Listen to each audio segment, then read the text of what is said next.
So good morning, my dear brothers and sisters. Morning, Father. I'm proud of you that you came even with a potential for rain in that. Welcome. And good, you made it. It's good. Now, I want to begin by asking you a question. Are you closer or are you farther away from God than you were 1 year ago? Raise your hand if you honestly think or feel that you are actually closer to God than you were a year ago. Anybody here? Okay, good. Good. All right. Actually, you feel like a little farther away from God. Maybe it's, thank you for your honesty for those that did or didn't raise your hand. Now, how do you really know, though? To find out, please turn with me to today's gospel according to St. Luke chapter 15. Now, listen carefully, and you will know if you're going away or coming closer to God. Luke chapter 15, verse 1 to 2 began like this. The tax collectors and sinners were all drawing near to listen to Jesus. But the Pharisees and scribes began to complain, saying, "This man welcomes sinners and eats with them." Okay, so let's stop there. So we see two groups of people that approached Jesus. One was the tax collectors and sinners, and they approached to listen to him. And apparently Jesus ate with them. And then the second group are the Pharisees and scribes that also approached Jesus, but to complain. Do you remember what was their complaint? This man welcomes sinners and eats with them. Today after Mass, I want to invite you to the Alpha course in English and then the Revive course in Spanish, where we do what Jesus did. We welcome sinners and we eat with them. But the Pharisees didn't like that, and they mistakenly thought that to be holy, you have to be completely separate yourself from sinners. And Jesus basically responded, no, you got it all wrong. God rejoices to find his lost sheep. Just like a person who rejoices when he loses, money or loses a sheep, heaven rejoices when one sinner repents. And to get the point across, Jesus then tells them a parable with three persons. The prodigal son, who represents the tax collectors and sinners. Then two, the envious older brother that represents the Pharisees and scribes. And then the third person is the merciful father, who represents who? God our Father. Now let's focus on the prodigal son who took 4 steps away from God and 4 steps coming home to his father. Now listen carefully and tell me which step you might be on. Step number 1 away from God is the rejection of the father. In verse 12, the younger brother says to his father, "Father, give me the share of your estate that should come to me." In other words, "Father, I want my inheritance right now. I don't want to wait until you die." You realize how offensive, how hurtful that must have been to his father? It's like, give me my inheritance now. In other words, Dad, I love my inheritance more than I love you. In fact, I wish you were dead so I could just get my inheritance. It was a total rejection of the father. Father, give me so I could receive, come to me. It was all about me. Now, the person that thinks that they don't need God, that they can become independent from God, I don't really need his laws. I don't need to learn anything from God. I don't need to go to Mass. I don't need to pray. I don't need to go to confession. The person who demands action from God now, not tomorrow, right now. Give me what I want now. Or the person who loves God's gifts and blessings more than he actually loves God, that man or woman has taken a first step away from God. So if you love your clothes, your phone, your computer, your bike, your golf cart, your house, your boat, your money, your fishing gear, more than you love God, then you've taken a first step away from God. Step number 2 away from God is then the physical separation. And it's found in verse 13. The younger son collected all his belongings and set off to where? Las Vegas? No, it says a distant country. Now, going to distant country is basically an idiom of breaking with your roots, breaking with your tradition, with your faith. There's a lot of Belizeans that go to distant countries, that go to the U.S., go to Britain or other places. It basically means isolating yourself from your family, from those who love you, care for you, separating yourself in the distant country. It means running off to a far-off place, searching for another type of love. Going to a distant country represents our search maybe for unconditional love. the places where it can't be found. He's running off looking for love in all the wrong places. He's sort of cutting loose from the way of living and thinking and acting that was taught to you at home. It's a response of that false voice that says, go out and prove that you are worth something, that you're worth loving, without really realizing that you are loved unconditionally. And the person that says, I can't stand my family, I hate my family, I don't want to see my family, I don't want to go to church anymore, I hate going to church, I just want to get the hell out of here. That person has taken another step farther away from God, physically separating themselves. Now, for some of you, perhaps San Pedro is the distant country that you've escaped to. For example, if you moved to San Pedro to get away from your family, to get away from, the people that you can't stand, or you moved here just to party and drink and get high and live the Hakuna Matata, lifestyle, then you've taken maybe another step away from God. Step number 3, to live a life of dissipation. Verse 13 says, he set off to a distant country where he squandered his inheritance on a life of dissipation. So he left his home with lots of money, but he squandered in a life of dissipation. No budget. He needed the faith and finance workshop that we're offering, I think he needed, because he lost it all quickly. His street lingo is that he became like a party animal. He wasted all this money, wasted all this time, and when you got money and you're giving it away, you're going to have plenty of friends. Oh, you come here and you're just giving away money, you're going to have plenty of friends here in San Pedro. In other words, he lived a life of decadence and licentiousness. You say, I don't want rules, I don't want limits, I just, don't worry, be happy. That's my motto. Or, hey, it's my money, I could do whatever I want with it. And you choose to spend it in stupid ways. And if you choose the drugs and the booze and the sex, you have taken a third step even farther away from God by living a life of dissipation. I see it here in San Pedro. And I can personally say that when I was in college, I think I reached this step. Sort of been there, done that. Then the next step is, what number are we on? Number 4. Thank you. You're paying good attention. Good. Now, the final step away from God, I would say, is the loss of your dignity. Step 4. The loss of your dignity.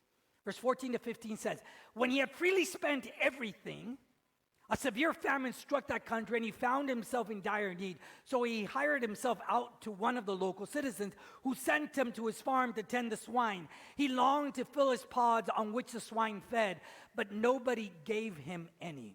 So let's stop right there. Okay.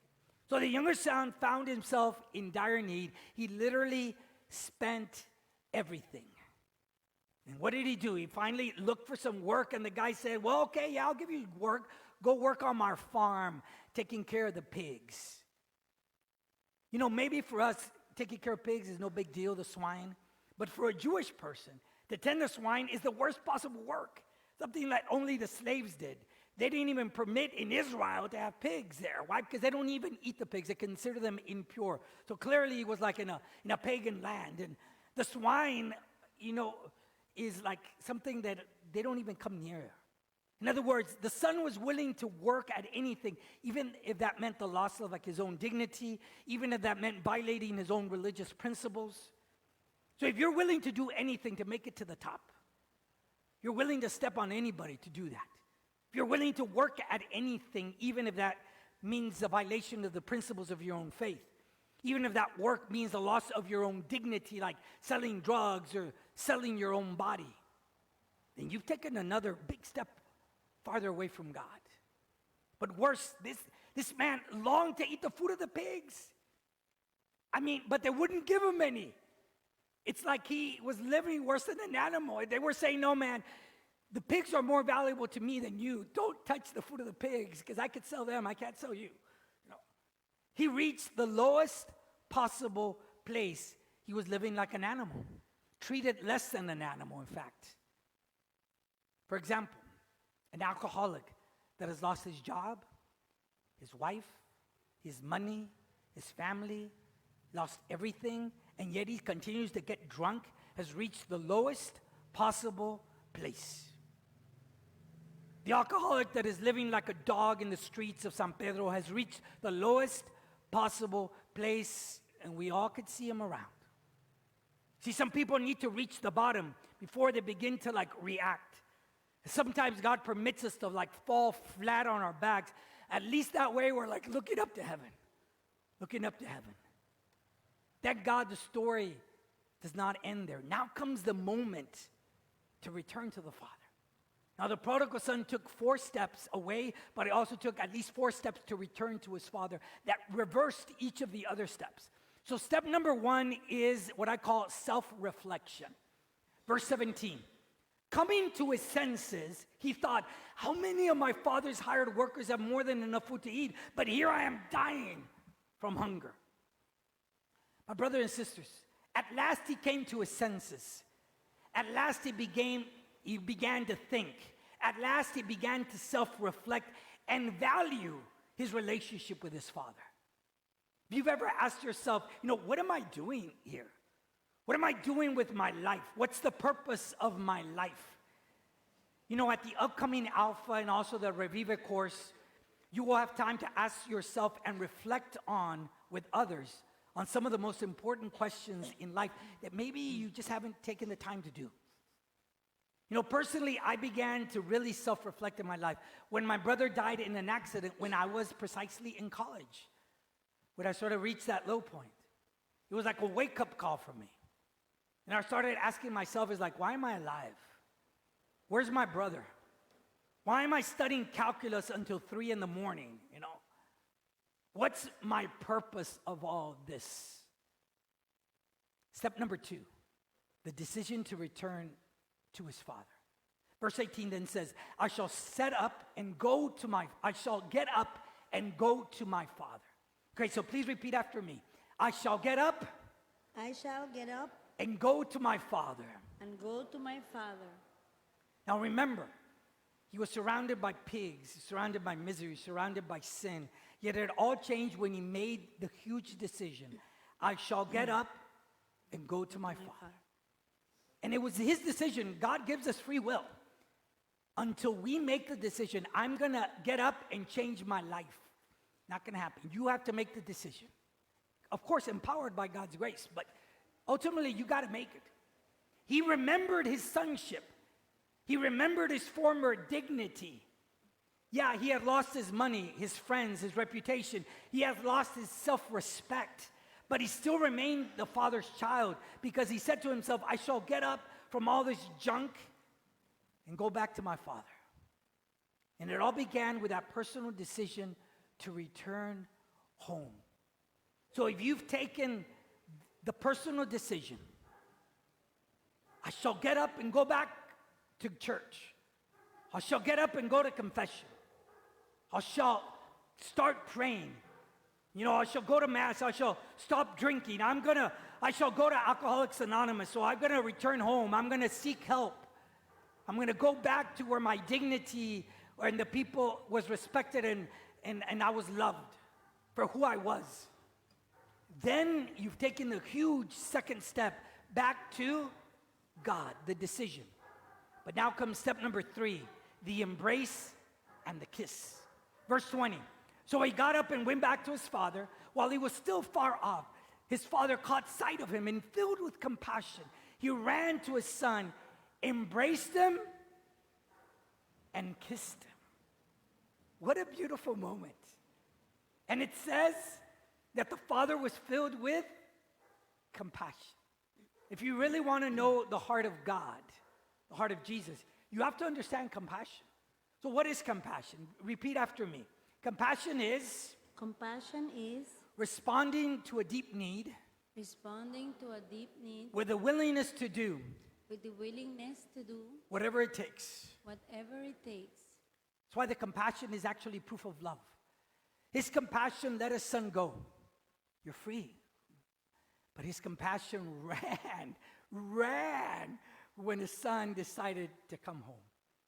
The father, filled with compassion, ran to his son, embraced him, and kissed him. That's God's heart. His son probably smelled like terrible. I mean, it's like, go take a shower first or something. He did say that. If today you've come back to church after a long time, you will be embraced by God's love. If you go to confession after many years, and I'm here to serve you in that, you will be embraced by God's mercy. You know, I remember coming home after being away for months and months, and my mom would always give me these huge bear hugs. You know, and I love those bear hugs. I look forward to them. I miss them. You know, I've been on many spiritual retreats in my life, but the most beautiful experience in my life happened at a retreat when I experienced in prayer God the Father's embrace. It's like there's no substitute. That's where we belong. You can also experience God's love. If you do, and you've taken the next big step back to God. Final step number 4, the confession and the party. Verse 21, his son said to him, Father, I've sinned against heaven and against you. I don't longer deserve to be called your son. So please repeat after me. Father, I've sinned against heaven. I've sinned against heaven and against you. and against you. Now notice that our sins have 2 dimensions. Against heaven, first dimension, and against you. When we can miss it, it always has 2 dimensions. Against God and against the other. And both need to be reconciled. But he said, I don't longer deserve to be called your son. I don't even deserve to. I haven't acted like a son. I was acting like an animal. I'm sorry, Father. That was his confession. You look at how the father responded, verse 22 to 24. But his father ordered his servants, quickly, bring the finest robe, put it on him. Put a ringer on his finger, sandals on his feet. Take the fattened calf and slaughter it. Let us celebrate with a feast because my son was dead and is alive. So the son confessed his sins, and the father didn't push him away, didn't reject him, didn't send him away. No, the father responded by throwing a big party.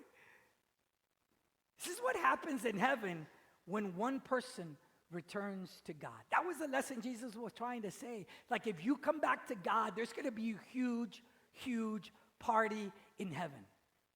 If you go to the Alpha Course or Revive or one of the retreats we're offering this semester, it's like you're taking a step closer to God and you have no idea how happy you're going to make heaven. Huge joy there. Okay, so now I presented to you these steps. So I ask you once again, have you come closer to God or farther away from God this last year?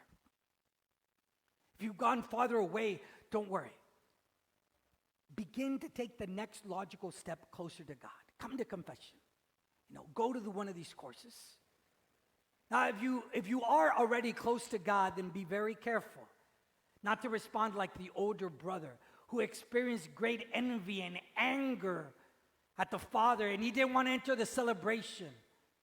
And he attacked the father. Why do you love him like that?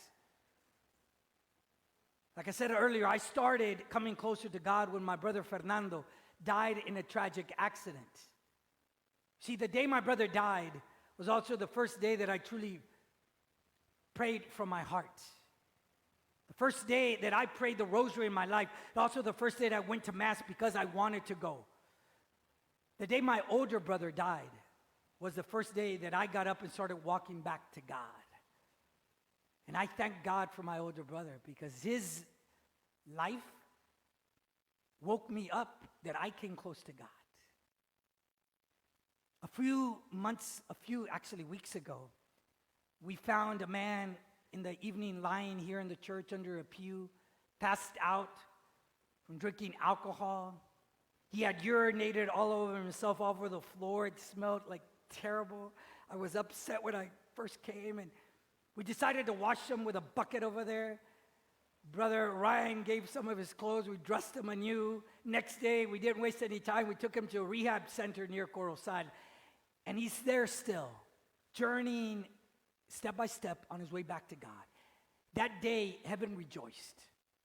Heaven rejoiced because he was living like an animal. And now he's living with dignity.